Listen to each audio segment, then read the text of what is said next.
सुप्रभात बच्चों, कैसे हैं आप सभी। उम्मीद करती हूँ आप अच्छे होंगे। आज हम कक्षा छठी का पाठ 4 हार की जीत का अध्ययन करने जा रहे हैं। तो आप सब अपनी किताबें लेके बैठिए और मेरे साथ चैप्टर रीड कीजिए। हार की जीत। माँ को अपने बेटे और किसान को अपने लहलहाते खेत देखकर जो आनंद आता है, वही आनंद बाबा भारती को अपना घोड़ा देखकर आता था। ये कहानी है बाबा भारती की, जिन्हें अपना घोड़ा देखकर बहुत अच्छा लगता था। उनके घोड़े से उन्हें बहुत लगाव था। वह अपने घोड़े की बहुत ज़्यादा परवाह करते थे, उसका ध्यान रखते थे। भगवत भजन से जो समय बचता, वह घोड़े को अर्पण हो जाता। वह घोड़ा बहुत बड़ा सुंदर था, बड़ा बलवान।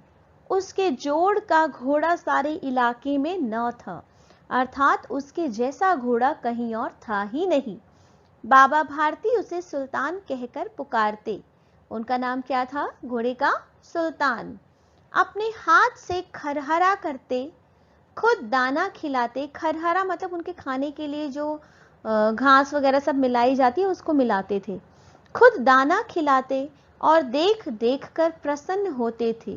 उन्होंने रुपया, माल, असबाब, जमीन आदि अपना सब कुछ छोड़ दिया था। यहाँ तक कि उन्हें नगर के जीवन से भी घृणा थी, अर्थात उन्हें किसी भी चीज से प्यार नहीं था, ना पैसों से, ना जमीन से, ना किसी और चीज से। उन्होंने अपना घर तक छोड़ दिया था, लेकिन उन्हें अपने घोड़े से बहुत लगाव था। अब गांव से बाहर एक छोटे से मंदिर में रहते और भगवान का भजन करते थे। मैं सुल्तान के बिना नहीं रह सकूंगा, उन्हें ऐसी भ्रांति सी हो गई थी। वे उसकी चाल पर लट्टू थे, अर्थात जब उनका घोड़ा चलता था तो उन्हें बहुत ही अच्छा लगता था। कहते, ऐसे चलता है जैसे मोर घटा को देखकर नाच रहा हो। आप सभी जानते हैं कि जब बारिश होती है तो मोर नाचता है। तो बाबा भारती को भी अपना घोड़ा ठीक उसी प्रकार लगता था। जैसे मोर बारिश में नाचता है, ऐसे ही अपना घोड़ा चलता हुआ प्रतीत होता था। जब तक संध्या समय सुल्तान पर चढ़कर 8-10 मील का चक्कर ना लगा लेते, उन्हें चैन ना आता। जब तक वह शाम के समय अपने घोड़े पर कहीं और घूमकर ना आ जाते थे, उन्हें अच्छा नहीं लगता था। उन्हें अपने घोड़े से बहुत अधिक लगाव था। खड़क सिंह उस इलाके का प्रसिद्ध डाकू था। लोग उसका नाम सुनकर कांपते थे। होते होते सुल्तान की कीर्ति उसके कानों तक भी पहुंची। उसका हृदय उसे देखने के लिए अधीर हो उठा। एक दिन वह दोपहर के समय बाबा भारती के पास पहुंचा और नमस्कार करके बैठ गया।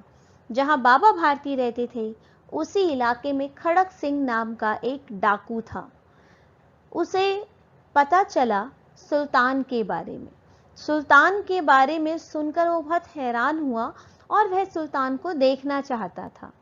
एक दिन दोपहर के समय वो बाबा भारती के पास पहुंचा और नमस्कार करके उनके पास बैठ गया। बाबा भारती ने पूछा, खड़क सिंह क्या हाल है? खड़क सिंह ने सिर झुकाकर उत्तर दिया, आपकी दया है। कहो इधर कैसे आ गए? सुल्तान की चाह खींच लाई। विचित्र जानवर है, देखोगे तो प्रसन्न हो जाओगे। मैंने भी बड़ी प्रशंसा सुनी है। उसकी चाल तुम्हारा मन मोह लेगी।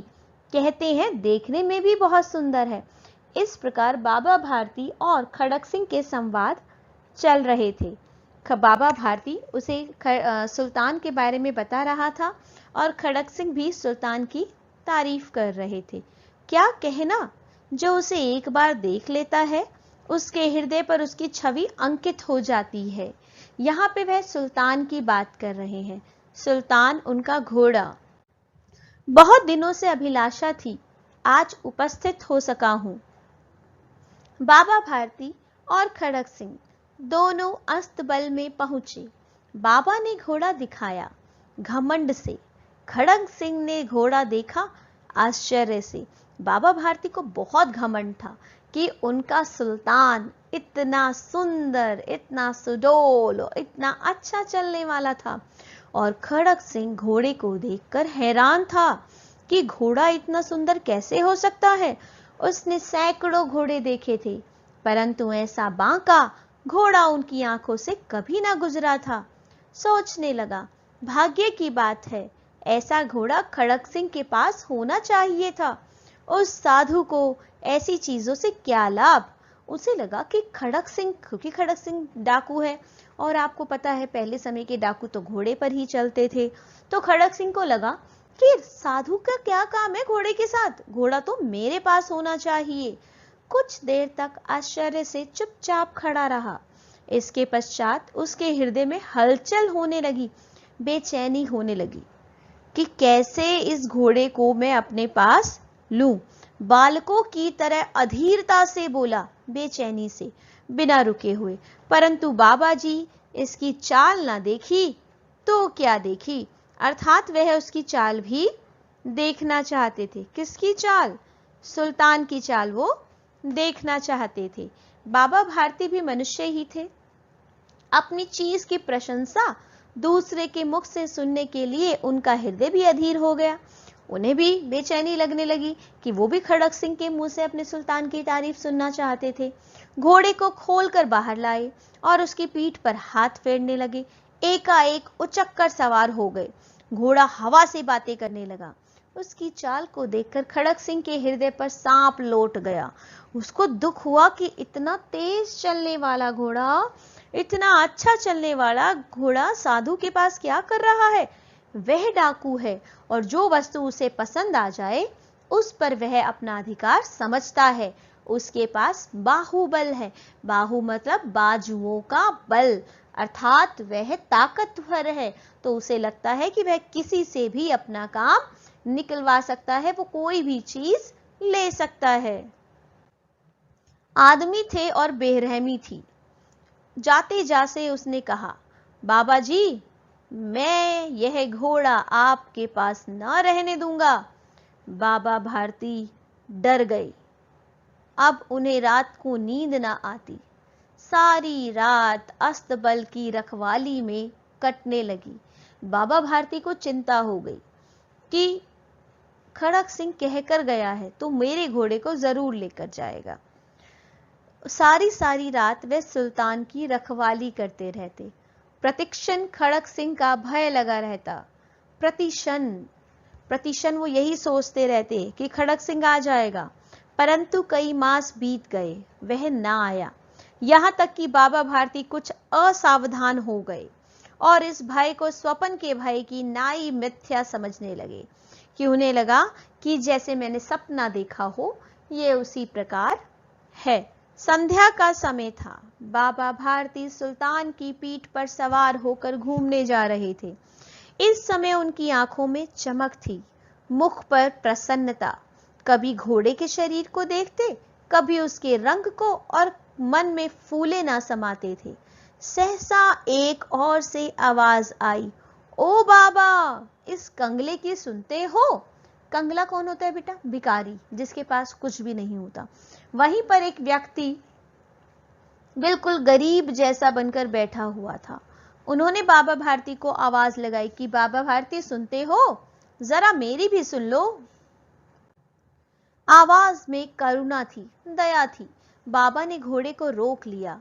देखा, एक अपाहिज वृक्ष छाया में पड़ा कराह रहा है। बोले, क्यों, तुम्हें क्या कष्ट है? अपाहिज ने हाथ जोड़कर कहा, बाबा, मैं दुखियारा हूं। ये कौन था, क्या आप समझ पा रहे हैं? हाँ, ये डाकू खड़क सिंह था जो उनका घोड़ा लेने आया था। एक अपाहिज के रूप में वहां बैठा हुआ था। उसने कहा, बाबा, मैं दुखियारा हूं, दुखियारा, दुखों से मारा हुआ। मुझ पर दया करो। रामा वाला यहाँ से 3 मील है, मुझे वहां जाना है। घोड़े पर चढ़ा लो, परमात्मा भला करेगा। वहां तुम्हारा कौन है? बाबा ने पूछा कि वहां कौन है? दुर्गादत्त वैद्य का नाम आपने सुना होगा, मैं उसका सौतेला भाई हूं।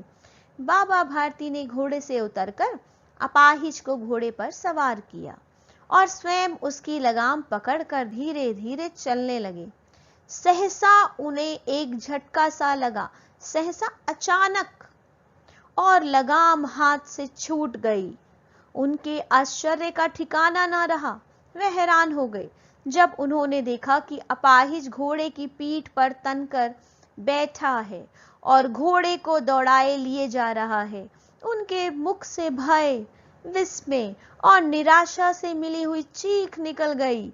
वह अपाहिज डाकू खड़क सिंह था, जो अपाहिज होने की एक्टिंग कर रहा था। वह वास्तव में अपाहिज था ही नहीं, वह तो डाकू था। बाबा भारती कुछ देर तक चुप रहे और कुछ समय पश्चात कुछ निश्चय करके पूरे बल से चिल्लाकर बोले, जरा ठहर जाओ।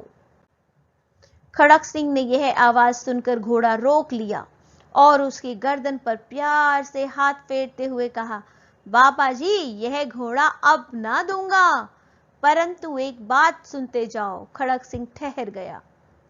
बाबा भारती ने निकट जाकर उसकी ओर ऐसी आंखों से देखा जैसे बकरा कसाई की ओर देखता है, और कहा, यह घोड़ा तुम्हारा हो चुका है। मैं तुमसे इसे वापस लेने के लिए ना कहूंगा, परंतु खड़क सिंह, केवल एक प्रार्थना करता हूं, इसे अस्वीकार न करना, नहीं तो मेरा दिल टूट जाएगा। अब बाबा भारती उनसे कोई रिक्वेस्ट कर रहे हैं, कोई प्रार्थना कर रहे हैं। क्या? बाबा जी, आज्ञा दीजिए, मैं आपका दास हूं, केवल यह घोड़ा ना दूंगा। अब घोड़े का नाम न लो, मैं तुमसे इस विषय में कुछ ना कहूंगा। मेरी प्रार्थना केवल यह है कि इस घटना को किसी के सामने प्रकट न करना। खड़क सिंह का मुंह आश्चर्य से खुला रह गया। उसे लगा कि उसे घोड़े को लेकर यहां से भागना पड़ेगा, परंतु बाबा भारती ने स्वयं उसे कहा कि इस घटना को किसी के सामने प्रकट न करना। इससे क्या प्रयोजन सिद्ध हो सकता है? खड़क सिंह ने सोचा, परंतु उसे कुछ समझ नहीं आया। उसने हार कर बाबा भारती के सामने देखा, उनकी आंखों में आंखें देखे और पूछा, बाबा जी, इसमें आपका क्या डर है? सुनकर बाबा भारती ने उत्तर दिया, लोगों को यदि इस घटना का पता चला तो वे किसी गरीब पर विश्वास न करेंगे, दुनिया से विश्वास उठ जाएगा।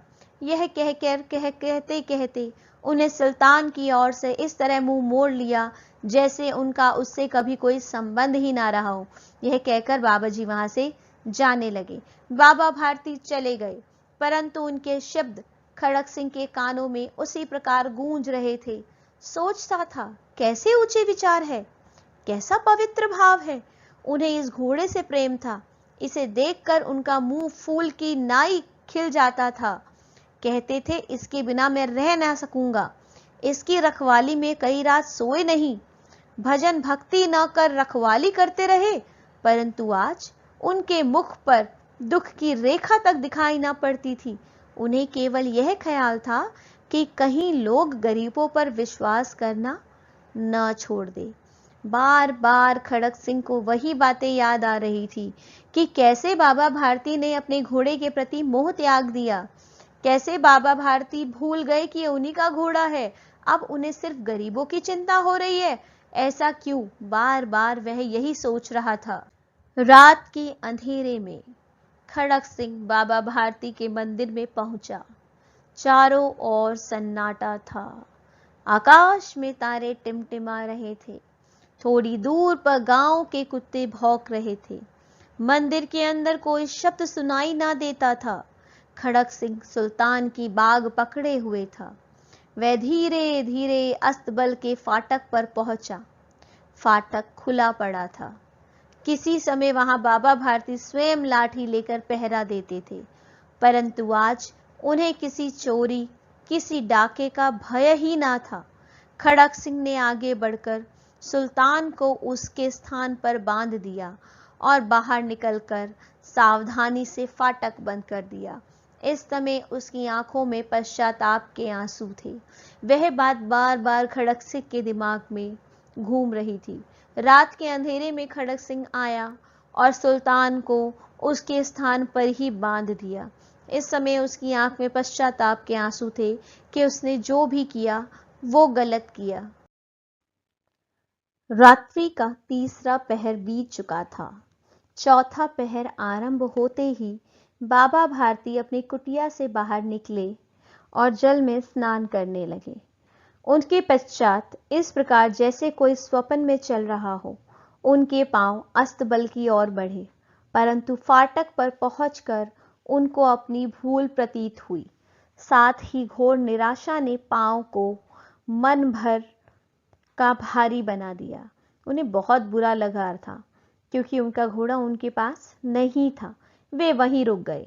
घोड़े ने अपने स्वामी के पांवों की चाप को पहचान लिया और जोर से हिनहिनाया। बाबा भारती आश्चर्य और प्रसन्नता से दौड़ते हुए अंदर घुसे। बाबा भारती हैरान हो गए कि उन्हें तो लगा कि उनके पास तो है ही नहीं घोड़ा, घोड़ा तो खड़क सिंह ले गया। लेकिन इस बार वो बहुत हैरान थे कि घोड़ा वापस आ गया था। दौड़ते हुए अंदर घुसे और अपने घोड़े के गले से लिपटकर इस प्रकार रोने लगे, मानो कोई पिता बहुत दिन से बिछड़े पुत्र से मिल रहा है। बार बार उसकी पीठ पर हाथ फेरते, बार बार उसके मुंह पर थपकियां देते और कहते थे, अब कोई गरीबों की सहायता से मुंह ना मोड़ेगा। तो इस प्रकार उन्हें लगा कि अब खड़क सिंह ने घोड़ा वापस कर दिया है, तो वह कहने लगे कि अब गरीबों की लोग जरूर सहायता करेंगे, क्योंकि उनके साथ धोखा नहीं हुआ, उनका घोड़ा उन्हें वापस मिल गया। थोड़ी देर के बाद जब वह अस्तबल से बाहर निकले तो उनकी आंखों से आंसू बह रहे थे। ये आंसू उसी भूमि पर ठीक उसी जगह गिर रहे थे जहां बाहर निकलने के बाद खड़क सिंह खड़ा होकर रोया था। दोनों के आंसुओं का उस भूमि की मिट्टी पर परस्पर मेल हो गया। वो बाहर निकले और वो इतने खुश थे बाबा भारती कि उनकी आंखों से आंसू बह रहे थे। उनकी आंखों के आंसू भी वहीं गिरे जहां खड़क सिंह की आंखों के आंसू थे। दोनों की आंखों के आंसू मिल गए। देखिए, एक बाबा भारती के केवल विचारों से, उनकी बातों से खड़क सिंह जैसा डाकू भी सुधर गया। तो अच्छे विचार किसी भी व्यक्ति में सुधार ला सकते हैं। हमें भी अपने विचारों को अच्छे रखना चाहिए, अच्छे विचार दूसरों तक पहुंचाने चाहिए और सही सोच रखनी चाहिए। इससे केवल हमारा ही नहीं, समाज का भी भला जरूर होता है। इस तरह हमने पाठ पढ़ा आज हार की जीत, कि हार कर भी व्यक्ति कैसे जीत जाता है। किस प्रकार बाबा भारती हार गए थे लेकिन फिर भी जीत गए अपने विचारों के बल पर। आज हमने यह पढ़ा। उम्मीद करती हूँ आपको पाठ जरूर समझ आया होगा। धन्यवाद। आप सभी का दिन मंगलमय हो।